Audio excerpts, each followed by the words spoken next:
शिक्षण क्षेत्राला काळिमा फासणारी एक संतापजनक घटना मुरगुड शहरात घडली। एका नराधम मुख्याध्यापकानं अल्पवयीन मुलीवर लैंगिक अत्याचार केल्याचं समोर आलंय। या घटनेमुळे मुरगुड शहरात तीव्र संताप व्यक्त होत असून संबंधित नराधम शिक्षकावर कठोर कारवाई करावी या मागणीसाठी नागरिकांनी मुरगुड पोलीस ठाण्यात निवेदन दिलंय।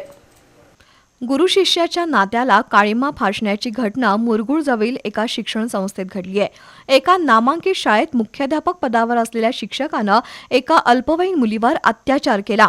ही घटना उघडकीस आल्यानंतर मुरगुड परिसरात खळबळ उडाली आहे। त्या नराधम शिक्षकाच्या कृत्यामुळे पालकांमध्ये संतापाचं वातावरण आहे। या घटनेचा निषेध करण्यासाठी मुरगुडमधील शिवभक्त आणि ग्रामस्थ एकत्र आले आणि पोलीस प्रशासनाला निवेदन देण्यात आलं। त्या शिक्षकाच्या अत्यंत घृणास्पद कृत्यामुळे मुरगुड शहराचं नाव बदनाम झालं असून या प्रकरणाचा तपास जलद गतीनं करून आरोपीला कठोर शिक्षा व्हावी अशी मागणी करण्यात आली। मुरगुड पोलिसांनी निवेदन स्वीकारून आरोपीवर योग्य ती कायदेशीर कारवाई करण्याचं आश्वासन दिलं। यावेळी शिवभक्त समूहाचे प्रतिनिधी सर्जेराव भाट, विशाल कापडे, तानाजी भराडे, पंकज मेंढके, विशाल मेंढके, अभि मिटके, श्रीधर कोंडेकर, रणजित सूर्यवंशी यांच्यासह नागरिक उपस्थित होते।